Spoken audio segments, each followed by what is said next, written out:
The average person who crossed $1 million net worth in the last decade didn't earn more than you. They had a savings rate between 17 and 22%, a cost per year of investing below 0.4%, and most of them told researchers they felt like they were behind the whole time they were building it. That last detail, the sustained experience of financial inadequacy while objectively accumulating wealth, is the one worth sitting with, because it means the feeling of being behind is not diagnostic, it's interference. You are probably closer than the narrative in your head is telling you. And the narrative in your head was built by people with specific financial incentives for you to feel overwhelmed, feel behind, and feel like you need professional guidance to navigate something that is, at its structural core, not that complicated. I'm going to show you 4 specific measurable signs that the compounding machine is already running in your favor, and the bearing corrections, not overhauls, that turn a vague aspiration into a real year on a real calendar. Here is the foundational problem with how most people think about $1 million. They treat it like a destination you either reach or you don't. A finish line you either cross or you miss. But $1 million isn't a destination. It's a bearing.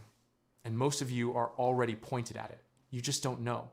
Because the map you've been handed is calibrated to make the target look further away than it actually is. I'm going to use that word bearing throughout this video.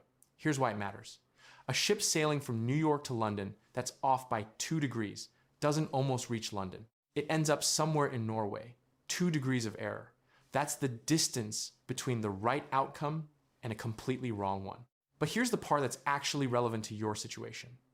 A ship currently sailing toward Norway doesn't need a new hull, a new engine, or a new captain. It needs a 2-degree correction. That is the entire argument of this video, not a new financial life, a corrected bearing. There are 4 specific signals that indicate your bearing is already pointing in roughly the right direction, and each one is probably working in your favor right now, even if you're certain it isn't. I'm going to walk through all 4, give you the actual math behind each one, and show you why the standard financial media framing on this stuff is backward in a way that quietly costs people years off their working lives. By the end of this, you will have a different number in your head than the one you walked in with. And the new number will have math behind it, not hope. Before I get to sign 1, I want you to meet Marcus. Marcus is a project manager in his early 40s, living in the Midwest, making about $92,000 a year. He has been contributing to his 401k since his late 20s, not always maximizing it, but consistently putting money in. He also has about $63,000 in a brokerage account he opened during the 2020 pandemic because he suddenly had opinions about the stock market and nowhere to spend anything. At some point, Marcus finds a retirement calculator online, plugs in his numbers with a small knot in his stomach, and the calculator tells him he will retire at 73. He closes the laptop. He does not look at his investment accounts again for 4 months. The calculator wasn't lying exactly. It was asking the wrong questions, building pessimistic assumptions at every input, and presenting the output as a verdict. Keep Marcus in the back of your head. We come back to him at the end, and the real number looks very different from 73. In a few minutes, I'm going to show you a number about savings rate that the financial services industry has a structural incentive not to discuss clearly, because when you actually understand it, their core product starts to look optional. But first, sign 1. This is the one that most of you are already living without understanding the scale of what it means. Sign 1. You are already invested. I know that sounds like the financial equivalent of giving someone a participation trophy. Stay with me, because the arithmetic behind this specific statement is something most people have genuinely never worked through for their own situation. And when they do, the result tends to be surprising in a direction they didn't anticipate. If you are 35 years old and you have $40,000 invested in a broad index fund, an S&P 500 fund, a total market fund, something boring and unloved. At dinner parties, you do not need to contribute another single dollar for that $40,000 to grow to approximately $320,000 by age 65. 0 additional contributions from this point forward. That's the compound interest math at 8% annually, which is the long-run real return of diversified equity markets after adjusting for inflation. The money you already have is doing work you can't see in your daily life. The engine is running without you. Now, add the reality that you're almost certainly contributing more than zero. Here's the realistic version. 35 years old, $40,000 already invested, adding $500 per month into a total market index fund, earning the historical nominal average of around 10% annually. That is the actual 100-year documented average of the S&P 500, not an optimistic estimate. That $40,000 starting balance plus those monthly contributions compounds to somewhere north of $1.8 million by age 65. $1.8 million from $40,000 and $500 a month. This is not a motivational statement. The compound interest table is completely indifferent to how you feel about your financial situation. Here's something I think of as the 3 levels of compounding awareness, because most people are stuck at level 1 without knowing levels 2 and 3 exist. Level 1 is knowing that compound interest works. Most financially literate adults know this. They would explain it correctly if asked. They've known it for years. Knowing it doesn't help them intuitively feel the outcome, which is why level 1 knowledge tends to produce exactly 0 behavioral change. Level 2 is understanding the backloading. Compound interest is profoundly counterintuitive because the human brain models growth linearly. If something grew by a certain amount last year, we expect roughly the same increment this year. But in a compounding scenario, the increments accelerate, and the acceleration is not evenly distributed. In a standard 40-year compounding window, approximately 45% of the total accumulated wealth arrives in the final 8 years of the period. Not the first 8 years, the last 8. The first 32 years build a base for a waterfall that arrives late and arrives fast. If your portfolio feels like it's growing slowly right now, that is not evidence that the machine is underperforming. That is what the runway phase of an exponential trajectory looks like. Level 3, the one almost nobody reaches through intuition alone, is internalizing that your current balance is not your number. It is a snapshot of a machine mid-process. Your actual number is the future value of your current balance, compounded forward at a historically grounded rate across your remaining investment horizon. Those two figures are not the same. They are often separated by a factor of 5 or more. A CFA Institute study asked a broad sample of financially engaged adults, including people who actively manage their own investment accounts, to estimate how much a specific lump sum would grow over 30 years at a stated interest rate. The median estimate was roughly 1/3 of the correct mathematical answer. 1/3. Educated people who understand compound interest as a concept, estimating the outcome at 33% of what the table actually produces. Level 2 and 3 do not arrive automatically from level 1 knowledge. There is a janitor named Ronald Reed who died in 2014 at 92 years old and left an estate worth $8 million to a Vermont hospital and a local library. His coworkers were stunned. His neighbors had assumed he was in or near financial difficulty most of his life. Reed had spent his working years as a gas station attendant and a janitor, never earning a meaningful wage by any conventional measure. What he did was buy shares of companies he understood, utilities, consumer staples, and refused to sell them. Through crashes, through recessions, through multiple complete market cycles across 60 years. He didn't have a macro thesis. He didn't time anything. He had a bearing and the disposition to leave it uncorrected. $8 million. From a janitor's salary. The corrective bearing for sign 1 is to change the question you ask when you open your brokerage app. Stop asking whether the balance feels adequate. Start asking what the future value of that balance is at 8 or 10% over your remaining investment horizon. Those are not the same question, and only one of them has a useful answer. Most people who run this calculation for the first time do it twice, because the first result doesn't feel credible. Now, sign 2. This is where it gets really interesting, because this is the sign with the most leverage per unit of behavioral change, and the one the financial services industry has the weakest incentive to explain at full resolution. Before I get there, a brief observation about context. There are roughly 12,000 registered investment advisors in the United States who charge a 1% annual fee on assets under management. The structural sustainability of that business model depends on clients not sitting down and doing one specific calculation, which I'm about to walk you through. I don't find this enraging. I find it a very rational incentive structure, pointed exactly opposite to your interests. Sign 2. Your savings rate is already above 15% of your gross income. Let me define precisely what I mean. 15% of gross income directed into invested assets.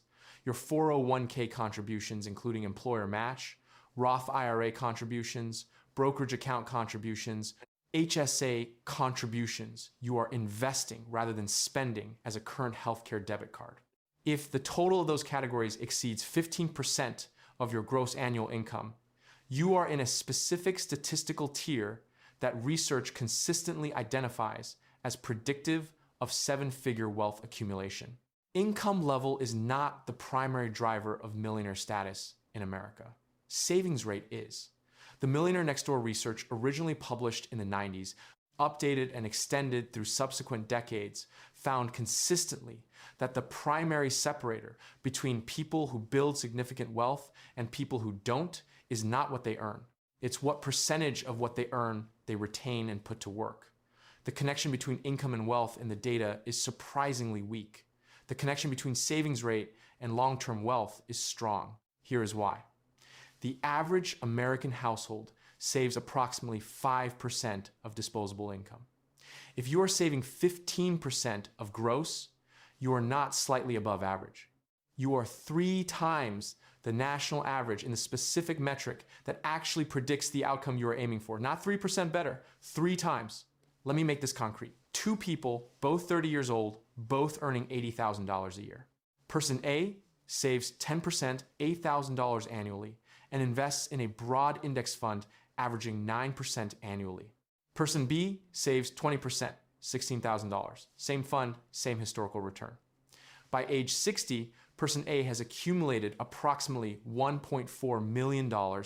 Person B has accumulated approximately $2.8 million. Same income, same market, same investment product. The only variable is the percentage they kept. 2 degrees of bearing over 30 years produces 2 times the destination. Here is the reversal that sits at the center of this entire topic. You think the problem is that you're not earning enough, but actually the problem, if there is one, is the percentage. And the percentage is a lever you can pull without a promotion, a raise, or a career pivot.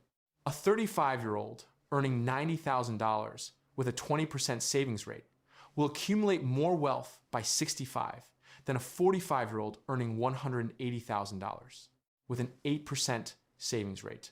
The high earner with a compressed savings rate is on a worse accumulation curve because they are closer to their consumption habits than to their investment accounts. The behavioral economics term for the mechanism that maintains this trap is hedonic adaptation.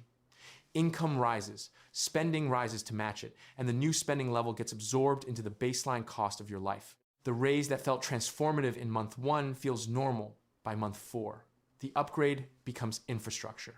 And infrastructure is psychologically harder to reverse than a number in a calculator, because reversing it means a conscious downgrade of your living standard, which requires rewriting a self-concept, which is a much heavier cognitive lift than just contributing more to a brokerage account. I think about a software architect in a major coastal city, not someone I know personally, but a pattern that shows up with uncomfortable frequency in any honest conversation about high earners.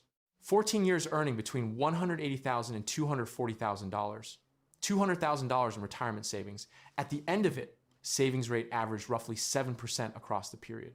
The rest went to an apartment in a building with amenities, a car with payments a fiscal advisor would describe as aggressive, a social life calibrated to the income level, and a general cost structure that had stopped feeling like spending and started feeling like the price of existing. He's aware. He finds it genuinely difficult to change because the spending is structural now. His bearing is pointed somewhere he doesn't want to end up, and the correction requires admitting that the lifestyle is, mathematically, the problem. By the way, hit subscribe if you like the content. Otherwise, YouTube's algorithm may never show you my videos again. And there is significantly more of this coming. Here is the part that never makes it into a retirement calculator. Knowing your savings rate is above 15% is useful. Building an actual exit architecture around it, one that accounts for healthcare costs in the years before Medicare eligibility at 65, sequence of returns risk in the early withdrawal period, and the mathematical relationship between your portfolio size and a withdrawal rate that won't run out is a different discipline entirely. I built a digital book called The Exit Code because I kept running into this gap. 8 chapters built on 50 years of actual retirement outcome data, no filler, assembled into a framework that converts sometime in the next decade maybe into a specific defensible date with math behind it. 2 things in it that connect directly to what we've been discussing. The 4% trap. The standard withdrawal rate, sold as the retirement gold standard since the 90s, has a documented failure rate under specific early sequence market conditions that most people planning their retirement have never been shown, and the dynamic withdrawal method that replaces it with historical data to back it up. Also the lazy portfolio, which has outperformed active management over 30-year windows consistently, exactly the timeline we've been working through together. You can get it through the link in the description for less than a dinner out. Every year you operate without this framework is a year of compounding against your future self. That math doesn't pause while you think about it.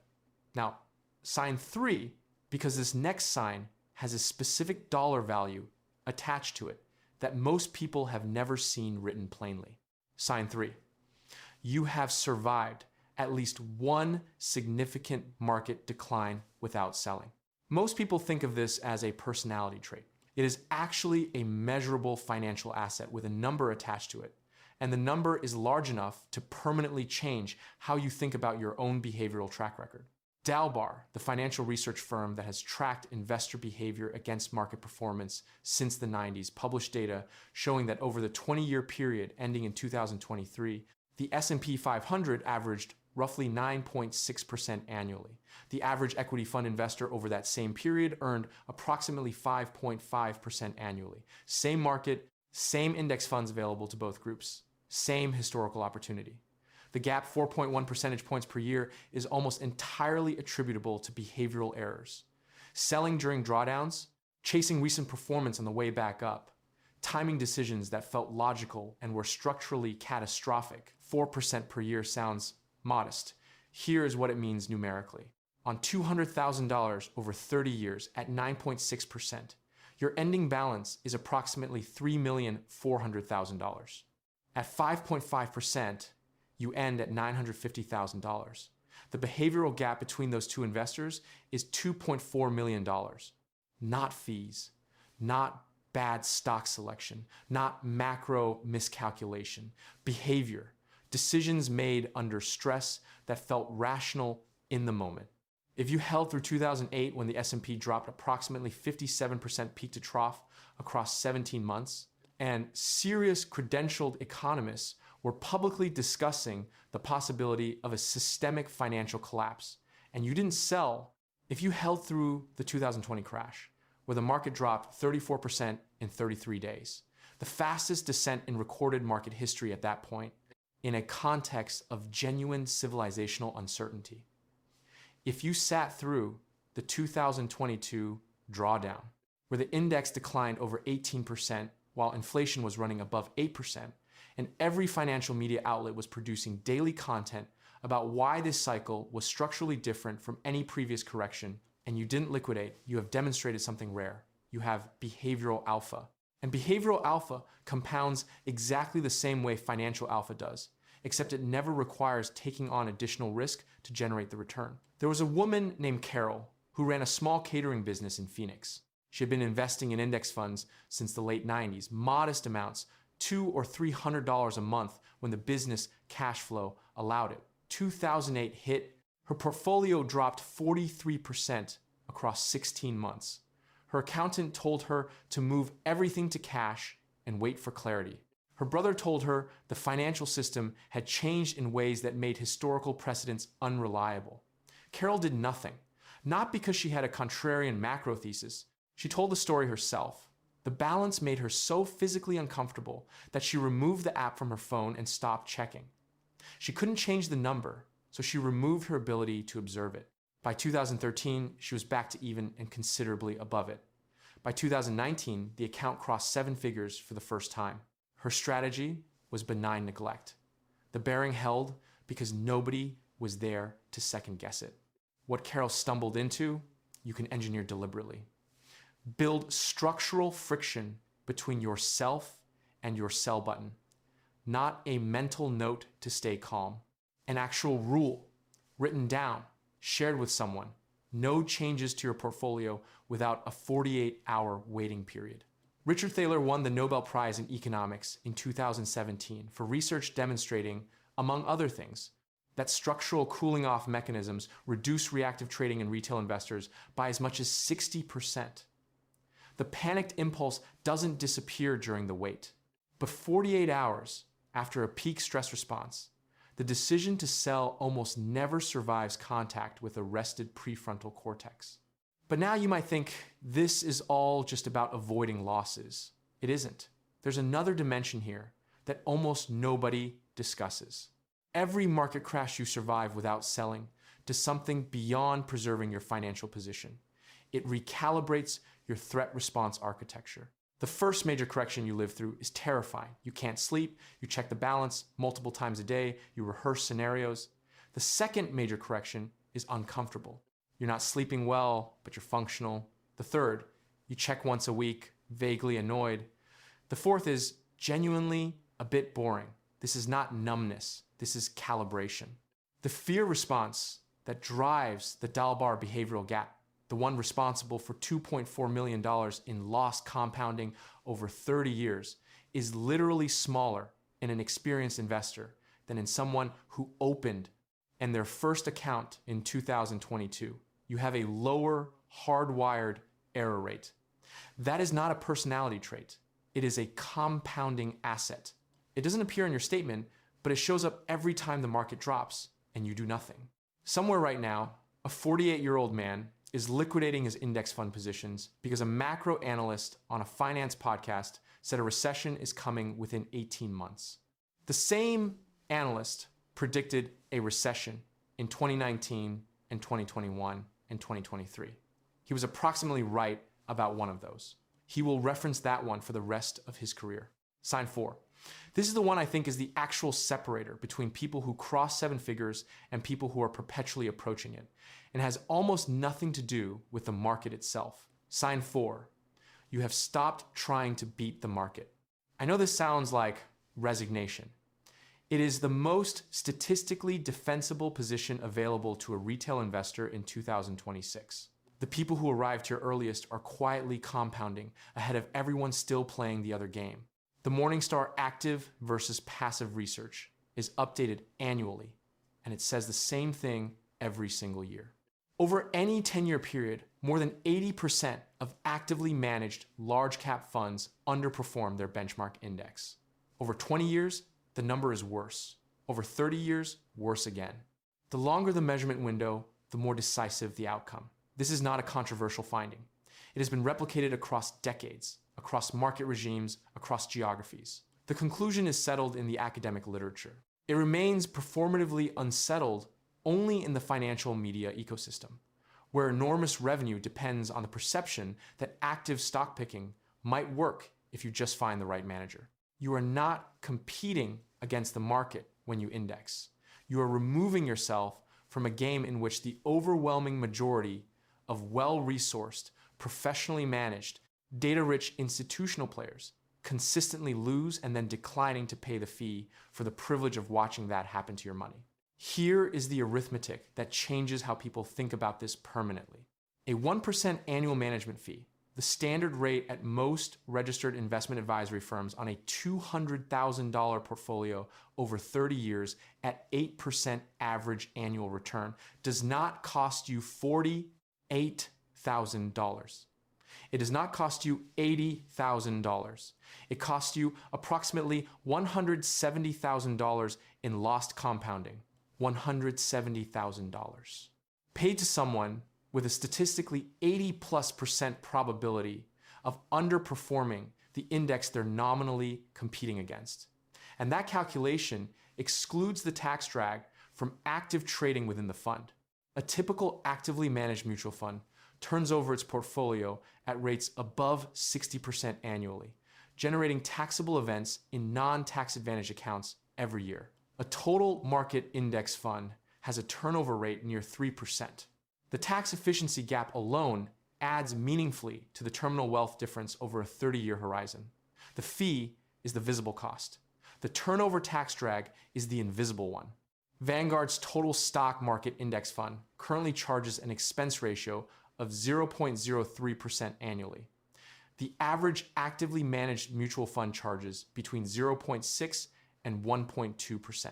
On $200,000 over 30 years, the compounding difference between those fee structures assuming equivalent gross returns, which the data says won't happen because the active fund is likely to underperform before fees runs into the low six figures. You are not receiving 6 figures worth of alpha from active management. The data says you are receiving below index returns, net of fees, in the overwhelming majority of cases. Let me introduce you to a person I think of as the anxious optimizer. You've met this person. Maybe you've been this person. He checks his portfolio before he checks his email each morning. He subscribes to 4 financial newsletters and has synthesized opinions about all of them. His spreadsheet has 11 tabs, one of which is labeled scenarios, and one of which is labeled risk-adjusted scenarios. He moved a significant portion of his holdings into cash and short-term treasuries in the second quarter of 2022 because the macro setup, rapid rate hikes, yield curve inversion, inflation at a 40-year high looked dangerous, which was a perfectly reasonable read. He felt very smart for approximately 7 months. He missed a substantial portion of the 2023 equity recovery. He re-entered near a local high in early 2024. He has worked harder at his investments than almost anyone he knows personally. His 15-year return, compared against a simple buy and hold Vanguard portfolio, is negative on a relative basis by a margin he would find uncomfortable to calculate precisely. The effort is not the problem. The direction of the effort is the problem. He is trying to steer a ship that performs best with the autopilot engaged and the captain below deck. Let me now put all 4 signs together in one scenario with real numbers, because I want you to see what this actually looks like when it's a real person. Sandra, 41 years old, logistics manager at a mid-sized manufacturer in Tennessee, annual income of $104,000. She has contributed to her 401k since age 29, never maxed it, but consistent at 8% of salary. Her employer matches 3%, bringing total contributions to 11%. She has also maxed her Roth IRA in 7 of the last 12 years, $7,000 annually in 2026. She has a brokerage account with approximately $42,000 in it, built by depositing money she didn't spend into index funds over the past decade. Total current portfolio across all accounts, approximately $218,000. Sign 1 check. She's invested. That $218,000 compounded at 8% annually over 24 years. Assuming retirement at 65 grows to approximately $1.4 million with 0 additional contributions. With continued contributions at her current rate, the projected trajectory is roughly $2.6 million by 65. Sign 2 check. Her real savings rate. 11% to the 401k, plus approximately 6.7% to the Roth IRA, against her gross income comes to roughly 17.7% total. She is 2.5 percentage points above the threshold. Sign 3, check. She held through 2022. Her brokerage account dropped approximately 22% that year. She checked the balance in October, felt sick, decided she could not afford to keep watching it, and did not look again until January. By the end of 2023, the account was at an all-time high. Sign 4 check.